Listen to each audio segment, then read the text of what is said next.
Hello students, how are you? I hope that you all are very well and studied well at your home. So now I'm back with a new video which is based on economics, okay, and economics of class 11th. So मैं आपको इस video में micro economics पढ़ाऊंगी, ठीक है, and micro economics के कुछ basic concept आप लोगों को बताऊंगी, ठीक है। तो सबसे पहले तो हम इकोनॉमिक्स की मीनिंग जान लें, ठीक है, क्या है, क्यों पढ़ी जाती है इकोनॉमिक्स, ठीक है, और इकोनॉमिक्स में कौन कौन से टर्म यूज होते हैं, ठीक है। एंड इस वीडियो में मैं सिर्फ अभी इंट्रोडक्शन दूंगी, कुछ बेसिक्स पॉइंट्स, और आगे हम और भी वीडियोस में कुछ आगे का देखेंगे, ठीक है। तो सबसे पहले इकोनॉमिक्स को जानने के लिए हमें सबसे पहले जानना होता है इकोनॉमी। इकोनॉमी क्या होती है, ठीक है। देखो, किसी भी कंट्री को, जिस पर्टिकुलर कंट्री की हम बात कर रहे हैं उसको इकोनॉमिक्स टर्म में इकोनॉमी बोलेंगे, ठीक है। जैसे फॉर एग्जांपल इंडिया की इकोनॉमी, तो इंडिया की बात करें तो इंडिया की इकोनॉमी देखेंगे, ठीक है। इकोनॉमी है क्या, ठीक है, इकोनॉमी है क्या।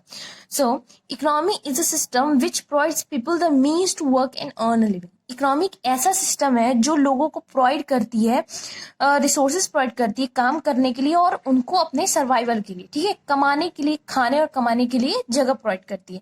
तो इकोनॉमी ये है, सिंपल लैंग्वेज में अगर हम ये बात करें तो, ठीक है। And vital process of economy, economy की क्या प्रोसेस है, मतलब कि क्या क्या होते हैं इकोनॉमी में।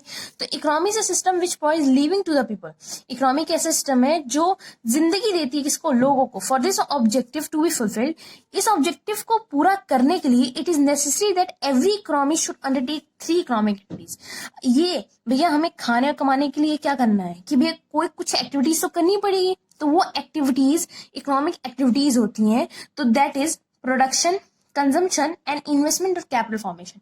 प्रोडक्शन मतलब उत्पादन, कंजम्पशन मतलब उसको कंज्यूम करना, जो प्रोड्यूस हो रहे हैं, लाइक जो गुड्स एंड सर्विसेज प्रोड्यूस हो रहे हैं उनका कंजम्पशन और डिस्ट्रीब्यूशन। एंड इन्वेस्टमेंट मतलब कि कैपिटल फॉर्मेशन, कैपिटल को बढ़ाना, ठीक है, जो पैसा हम कमा रहे हैं उसको मल्टीप्लाई करना, ठीक है। तो this is the basic activities in the economy, okay.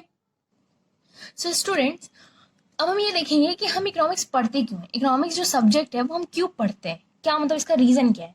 तो आप ये देखते होंगे कि हम सिनेमा हॉल क्यों जाते हैं, मूवी देखने के लिए, रेस्टोरेंट क्यों जाते हैं, खाना खाने के लिए, and we attend to school to get educated और to be able to earn a living. और हम स्कूल क्यों जाते हैं, ताकि हम एजुकेशन ले सकें और इस काबिल बन जाए कि अपनी जिंदगी हम चला सकें।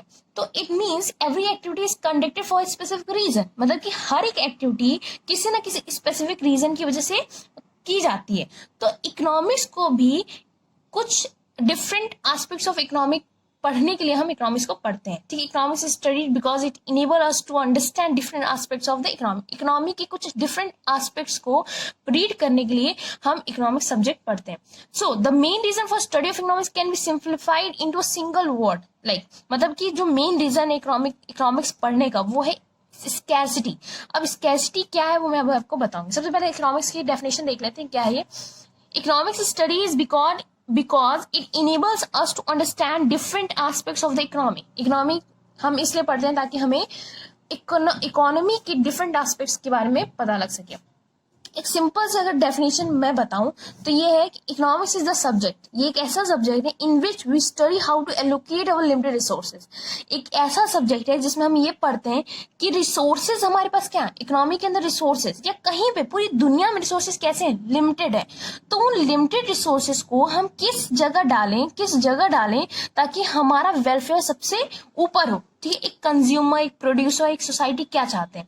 तो अगर हम यहाँ देखें तो economics is the subject in which we study how to allocate our limited resources so that a consumer can maximise his satisfaction. एक कंज्यूमर क्या चाहेगा, वो अपने सेटिस्फैक्शन को मैक्सिमाइज करना चाहेगा, मतलब भाई जितने पैसे उसने लगाए हैं तो उसमें वो मैक्सिमम से मैक्सिमम सेटिस्फैक्शन चाहता है।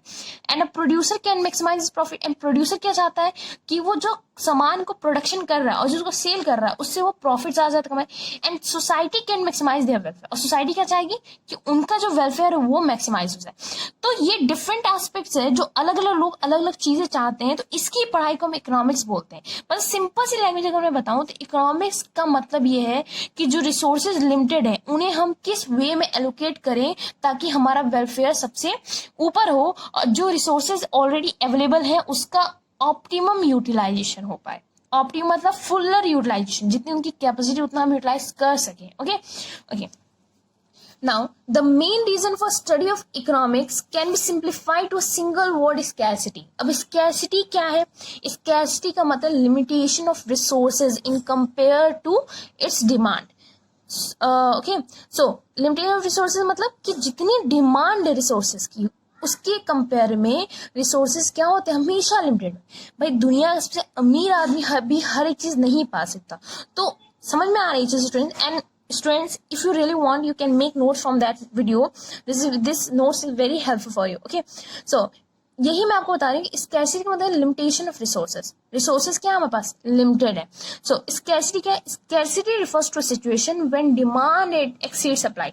डिमांड मतलब मांग और सप्लाई मतलब उसकी सप्लाई, मतलब कि सप्लाई के रिसोर्सेज की सप्लाई कम है in comparison to its demand. Okay, so scarcity is universal. Scarcity क्या? यूनिवर्सल मतलब हर जगह अप्लाई है.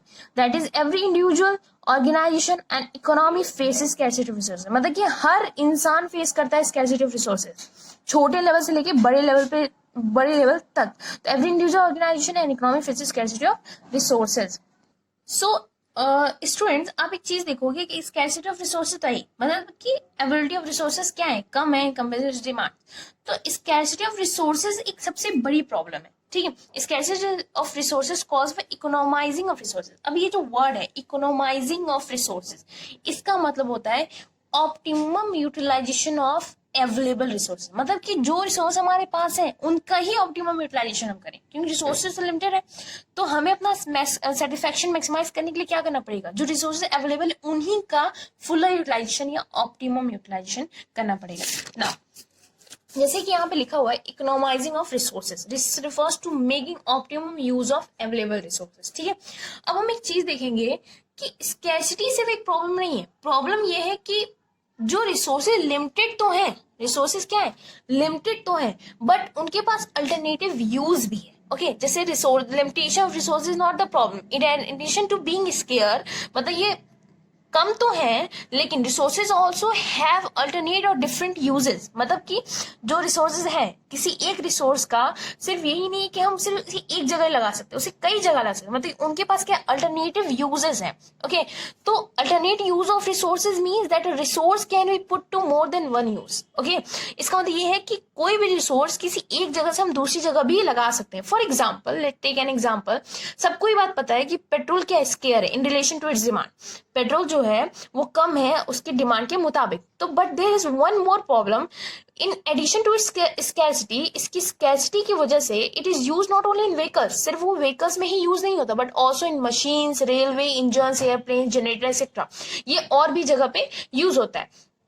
तो जब ये स्कैर्सिटी जो प्रॉब्लम आ जाती है और अल्टरनेटिव यूज आ जाता है इसका, तो यहाँ पे एक प्रॉब्लम अराइज होती है, that is problem of choice. इसका मतलब ये है कि पर्सन को अपने अवेलेबल रिसोर्सेज में से चूज करना पड़ता है कि वो कौन से रिसोर्सेज को किस जगह पे एलोकेट करे ताकि उसकी वांट्स जो हो सेटिस्फाइड हो जाए. ओके, सेटिस्फाइड हो जाए. तो whenever a commodity is chosen for one use, other valuable uses will have to be rejected.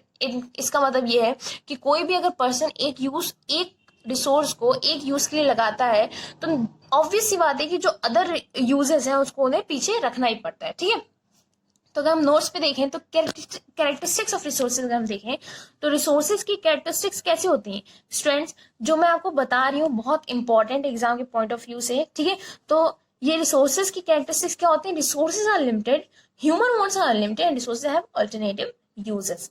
तो आपको ये चीज समझ में आया कि रिसोर्सेज हमेशा क्या है, लिमिटेड है. ठीक है, पूरी वर्ल्ड में लिमिटेड है, कोई भी ऐसी जगह नहीं है जहाँ पे रिसोर्सेज हम फुल है और मतलब कोई भी आदमी कुछ भी प्रोड्यूस कर सकता है. कहीं ना कहीं कुछ ना कुछ तो कमी होनी ही होनी.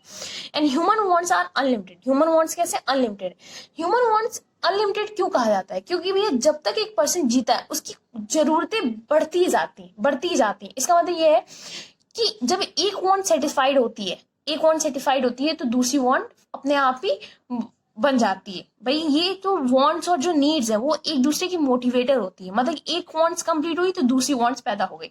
समझ में, इसलिए ह्यूमन वांट्स को क्या कहा गया, अनलिमिटेड कहा गया. And resources have alternative use. Resources की यूजेस कैसे, अल्टरनेटिव, मतलब एक रिसोर्स किसी और यूज में भी हम यूज कर सकते हैं. ठीक है, सो ये क्या, जो ये रिसोर्सेज लिमिटेड और रिसोर्सेज हैव अल्टरनेटिव यूज है, ये कौन सी प्रॉब्लम को राइज करता है problem of choice. Okay, problem of choice क्या है? सो an economic problem, it gives rise to a problem of choice. An economic problem is basically a problem of choice. Economic की problem क्या है? Problem of choice. Economic problem is a problem of choice involving satisfaction of unlimited wants out of limited resources having alternative uses. ठीक है, इसमें ये मतलब है कि हमें लोगों को क्या करना होता है कि अपने अवेलेबल रिसोर्सेज में से उनको रिसोर्सेज को एलोकेट करना है ऐसी जगह कि जहां पे वो अपना सेटिस्फेक्शन मैक्सिमाइज कर पाए। ठीक है, तो इसमें उन्हें ये पता लगाना है कि हम किस रिसोर्सेज जो है उसके काफी अल्टरनेटिव यूजेस, तो किस रिसोर्स को किस जगह पे लगाएं। ठीक है, तो रीजन फॉर इकोनॉमिक प्रॉब्लम, अब यहाँ पे this question is very important for exam point of view students, and just please make notes. Okay, तो रीजन फॉर इकोनॉमिक प्रॉब्लम के रीजंस क्या है? तो सबसे पहला रीजन क्या है? Scarcity of resources. Scarcity of resources मैंने आपको जस्ट पहले ही बताया कि रिसोर्सेज क्या है? लिमिटेड है। Resources like land, labour, capital etcetera are limited in relation to their demand and economy can not produce all what people want. इसका मतलब है कि रिसोर्सेज क्या है? लिमिटेड है, और इकोनॉमी हर एक चीज वो प्रोड्यूस नहीं कर सकती जो लोग चाहते हैं। ठीक है, तो it is the basic for extension of economic problem. तो ये बेसिक रीजन है किसी भी इकोनॉमिक प्रॉब्लम के रहने का। तो scarcity universal and applies to all individuals, organisation, countries. So पहला रीजन तो मैंने आपको बता दिया स्टूडेंट्स की इकोनॉमिक प्रॉब्लम का रीजन क्या है? Scarcity of resources. दूसरा रीजन है अनलिमिटेड ह्यूमन वांट्स। मैंने पहले ही बता दिया कि ह्यूमन वांट्स कैसे अनलिमिटेड है। अनलिमिटेड मतलब कि human wants are never ending, वो कभी खत्म नहीं होते। They can never be fully satisfied, वो कभी फुली सेटिस्फाइड भी नहीं होंगे। As soon as one want is satisfied another new want emerges. मतलब कि जैसे ही एक वांट सेटिस्फाइड होता है दूसरी वांट अपने आप ही आ जाती है। Wants of the people are unlimited and keep on multiplying. जो वांट्स है पीपल की वो कैसी है? अनलिमिटेड है और कीप ऑन मल्टीप्लाइंग, मल्टीप्लाई होती जाती है। Can not be satisfied due to limited resources. Okay, लेकिन ये हो सकता है कि ह्यूमन वांट जो है अनलिमिटेड जरूर है, बट ह्यूमन वांट जो है वो प्रायोरिटीज भी होती है। फॉर एग्जाम्पल लाइक किसी की डिजायर है कि उसे कार लेनी है, लेकिन अभी उसके लिए क्या जरूरी है? रिसोर्सेज जो है उसके पास, दैट इज पैसे हैं, बट उसके लिए अभी क्या जरूरी है? तो वो वांट्स के हिसाब से प्रायोरिटीज सेट होती है। फॉर एग्जाम्पल किसी को कार भी चाहिए लेकिन अभी उसको रहने के लिए मकान भी चाहिए, तो वो अपनी कौन सी पहले जरूरत पूरी करेगा? मकान पहले खरीदेगा कार के कंपैरिजन में। तो this is the priorities of wants. Okay, and the third reason is that alternative uses. तो स्टूडेंट्स यहाँ पे भी आप देखो कि अल्टरनेट यूजेस का मतलब है कि रिसोर्सेज सिर्फ लिमिटेड नहीं है, उनके अल्टरनेट यूजेस भी हैं।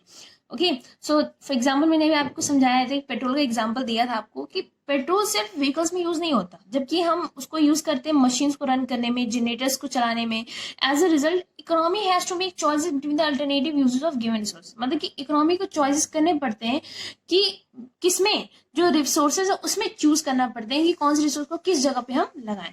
Okay, so student, and now what is economics is all about. अब हम ये पढ़ेंगे इकोनॉमिक्स किस बारे में है। ठीक है, economics is all about making choice. Economics किस बारे में है? मेकिंग चॉइस, हम चॉइसेस करते हैं इसमें in the presence of scarcity के रहते हुए। It studies human behaviour as a relationship between means, resources and the inhuman wants. ये क्या पढ़ती है? ये क्या पढ़ा है? इसमें क्या हम पढ़ते हैं? ह्यूमन बिहेवियर के बारे में पढ़ते हैं और रिलेशनशिप पढ़ते हैं बिटवीन रिसोर्सेज, मीन्स मतलब resources, and the inhuman wants. ठीक है, economics aims to ensure that the resources are used in the best possible. Economics का जो मेन एम है वो ये है कि वो इंश्योर कर सके जो ऑलरेडी अवेलेबल रिसोर्सेज हैं उनका बेस्ट पॉसिबल मैनर में यूज कैसे करना है। The subject matter of economics has been study under two broad branches. जो सब्जेक्ट है इकोनॉमिक्स का, जो पूरा सब्जेक्ट है वो दो मेन ब्रांचेस के अंदर कैटेगराइज है। उन दो मेन ब्रांचेस को हम पढ़ेंगे। तो दैट इज, ये आपका कुछ बेसिक था इकोनॉमिक्स का। एंड अब हम स्टार्ट करेंगे actual micro economics, that is price theory, जिसको हम क्या बोलते हैं? प्राइस थ्योरी भी बोल सकते हैं, और माइक्रो इकोनॉमिक्स। तो अदम स्मिथ, जिनको हम कहते हैं father of economics, is considered to be the father field of micro economics. The term micro, ये जो माइक्रो जो टर्म आया, ये नाम से ही पता चल रहा है कि छोटा है ना, has been derive from Greek word micros which means small. ठीक है स्टूडेंट, समझ में आ रही चीज की जो टर्म माइक्रो है इसका मतलब ही छोटा, मतलब कि हम छोटी चीजों की बात कर रहे हैं, मतलब छोटे लेवल पे बात कर रहे हैं। ठीक है, तो अगर हम डेफिनेशन भी देखें तो micro economics deals with analysis of behaviour and economic actions of small and individual units of economy. हम यहाँ पे हम क्या पढ़ेंगे कि बिहेवियर पढ़ेंगे, किसका? बिहेवियर एंड इकोनॉमिक एक्शंस पढ़ेंगे, पर किसके? स्मॉल एंड इंडिविजुअल यूनिट्स की। ठीक है, मतलब स्मॉल मतलब कि सिर्फ एक मार्केट का, a particular market, a particular consumer behaviour, particular consumer producer, मतलब से स्मॉल स्मॉल ग्रुप्स का, पूरी इकोनॉमी का नहीं, एक साथ नहीं, सिर्फ छोटे छोटे जैसे अलग अलग जगह का, ठीक है, हम पढ़ रहे हैं, और a small group of individuals. Okay students, now second अगर हम देखें यहाँ पे तो micro economics, this is also a branch of economics, ठीक है। तो द टर्म माइक्रो, अब नाम से ही पता चला स्टूडेंट्स कि मैक्रो का मतलब है has been derive from the Greek word, कहाँ से डिराइव हुआ, ग्रीक वर्ड से, जिसका मतलब है मैक्रोस, विच मीन्स लार्ज, मतलब कि लार्ज, लार्ज हम लार्ज मतलब बड़ी, मतलब कि हम पढ़ जरूर रहे हैं पर वो बड़े बड़ी चीज को लेके पढ़ रहे हैं, ठीक है। तो माइक्रो इकोनॉमिक्स का सिंपल सी वर्ड में अगर मैं बोलूँ तो इकोनॉमी को पूरा लेके पढ़ते हैं, तो उसको बोलते हैं माइक्रो इकोनॉमिक्स, मतलब कि पूरी इकोनॉमी को एक साथ देखते हैं कि पूरी इकोनॉमी में क्या हो रहा है, मतलब पूरी इकोनॉमी की डिमांड सप्लाई कैसी, पूरी इकोनॉमी में कैसा प्राइस प्रीवेल कर रहा है, पूरी इकोनॉमी में इनकम कितनी है, पूरी इकोनॉमी में एम्प्लॉयमेंट कितनी है, पूरी इकोनॉमी में पॉवर्टी कितनी है, पूरी इकोनॉमी में बेरोजगारी कितनी है। तो ये सब हम एक पूरी इकोनॉमी एज अ होल पे लेके जब पढ़ते हैं तो उसको बोलते हैं मैक्रो इकोनॉमिक्स, ठीक है। So that is the definition also. Macro economics is the part of economic theory which studies the behaviour of aggregates of the economy as a whole. अब देखो यहाँ पे कि which studies the behaviour of aggregates, aggregates का मतलब summation of the economy as a whole, मतलब हर चीज का समेशन लेके पढ़ते हैं। फॉर एग्जाम्पल सिर्फ डिमांड सिर्फ एक पर्टिकुलर मार्केट की नहीं देख रहे, पूरी इकोनॉमी की देख रहे हैं, ठीक है। For example national income, aggregate output, aggregate consumption. National मतलब पूरी इकोनॉमी की इनकम, एग्रीगेट आउटपुट मतलब पूरे इकोनॉमी में कितना गुड्स एंड सर्विसेज प्रोड्यूस है, एग्रीगेट मतलब पूरी इकोनॉमी में कितनी कंजप्शन हुई है। नाउ स्टूडेंट्स, अब हम डिफरेंस देखेंगे माइक्रो एंड मैक्रो में, and this difference is very important for the from the point of examination point of view.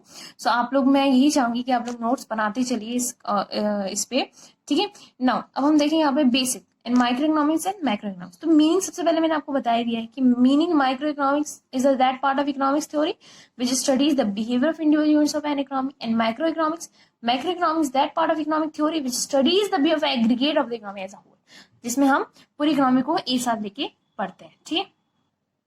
हम टूल्स देखें तो टूल्स इसके क्या होते हैं, इसका मतलब कि हम इसमें क्या पढ़ते हैं, क्या क्या मेन चीज लेके इसको स्टडी करते हैं। तो माइक्रो इकोनॉमिक के टूल्स होते हैं डिमांड एंड सप्लाई। स्टूडेंट्स याद रखेंगे, this is very important point. And micro economics के टूल्स क्या होते हैं, aggregate demand and aggregate supply. And the basic objective क्या है, basic objective it aims to determine price of the community. Micro economic का main objective होता है price of the community, किसी भी कम्युनिटी का प्राइस को डिटरमाइन करना through the tools of demand and supply, ठीक है। And it aims to determine income and employment level of the economy. And macro economic का जो मेन ऑब्जेक्टिव होता है वो होता है कि एम्प्लॉयमेंट और इनकम लेवल हमें दिखाना, ठीक है, income and employment level of the economy. अब यहाँ देखो degree of aggregation, degree of aggregation मतलब होता है कि कितना हम एग्रीगेट लेते हैं, समेशन कितना लेते हैं, ठीक है। तो माइक्रो इकोनॉमिक में लिमिटेड डिग्री ऑफ एग्रीगेशन होता है, एंड मैक्रो इकोनॉमिक में हाईएस्ट डिग्री ऑफ एग्रीगेशन, मतलब कि समेशन होता है, पूरी इकोनॉमी का समेशन होता है। अगर अदर नेम हम देखें तो it is also known as price theory. किसकी बात कर रहा है, माइक्रो इकोनॉमिक की, जिसको हम प्राइस थ्योरी भी कहते हैं। और मैक्रो इकोनॉमिक को अगर हम देखें तो it is also known as income and employment theory. हम इसको क्या बोलते हैं, इनकम एंड एम्प्लॉयमेंट थ्योरी बोलते हैं। स्टूडेंट, ये जो पॉइंट्स मैं बता रही हूँ बहुत इंपॉर्टेंट पॉइंट्स हैं, लाइक प्राइस थ्योरी कहते हैं, इनकम एम्प्लॉयमेंट थ्योरी कहते हैं, और टूल्स कहते हैं demand supply and aggregate demand aggregate supply, ठीक है। एंड अगर हम एग्जांपल्स देखें तो सिंपल से अगर मैं बोलूँ कि अगर आपको बोले कि एग्जाम्पल लिखो माइक्रो इकोनॉमिक एग्जाम्पल, तो जितने भी चैप्टर्स हैं माइक्रो इकोनॉमिक के सारे आप लिख डालो, सारे चैप्टर्स माइक्रो इकोनॉमिक के एग्जाम्पल है। तो individual income, individual output, consumer behaviour, producer economy, ये सारी चीजें क्या है, माइक्रो इकोनॉमिक के अंदर आते हैं। एंड एग्जाम्पल इसके नेशनल इनकम, नेशनल आउटपुट, मतलब नेशनल इनकम कितनी इकोनॉमिक है, नेशनल आउटपुट क्या है इकोनॉमिक है। ओके स्टूडेंट्स, नाउ अब एक और point, central problems of an economy, ठीक है, कि इकोनॉमी की जो मेन सेंट्रल प्रॉब्लम क्या है, लेकिन मतलब कि ऐसी कौन सी प्रॉब्लम है जिसके ऊपर इकोनॉमी हमेशा फोकस करती है, जिसके ऊपर हमेशा इकोनॉमी फोकस करती है, और सारे प्रॉब्लम्स इन्हीं को घेरे हुए हैं। Like production, distribution of goods and services, the basic economic activities of life. आपको पता है कि प्रोडक्शन, उत्पादन करना, उन सामानों को डिस्ट्रीब्यूट करना है, उन सामानों को कंज्यूम करना, this is the basic economic activities of life. तो in the course of these activities every society has to face scarcity of resources. तो जब इन एक्टिविटीज को हम परफॉर्म करते हैं तो हर society scarcity of resources face करती ही करती है। Because of this scarcity every society has to decide how to allocate the resources. और इसी स्कैर्सिटी की वजह से हर सोसाइटी को ये चॉइस करना पड़ता है या डिसाइड करना पड़ता है कि जो अवेलेबल रिसोर्सेज हैं या जो लिमिटेड रिसोर्सेज हैं उनको हम कैसे एलोकेट करें। एलोकेट मतलब किस जगह पे डालें, ठीक है, it leads to the problem central problem. ये किस प्रॉब्लम को अराइज करती है? Central problem that are faced by every economy. ये सेंट्रल प्रॉब्लम्स है कुछ जो हर इकोनॉमी फेस करती है, ठीक है। तो हम इसमें हम देखेंगे कौन कौन सी प्रॉब्लम है। स्टूडेंट्स प्लीज आप लोग इंपॉर्टेंट चीजें हैं एंड आप लोग इसके नोट्स बनाते रहिए एंड इसको अच्छे से समझिएगा, ठीक है। नाउ सबसे पहला पॉइंट अगर हम देखें, सबसे पहली problem what to produce, how to produce and for whom to produce. मैं वन बाय वन इसको एक्सप्लेन करूंगी, नाम से पता चला व्हाट टू प्रोड्यूस क्या है।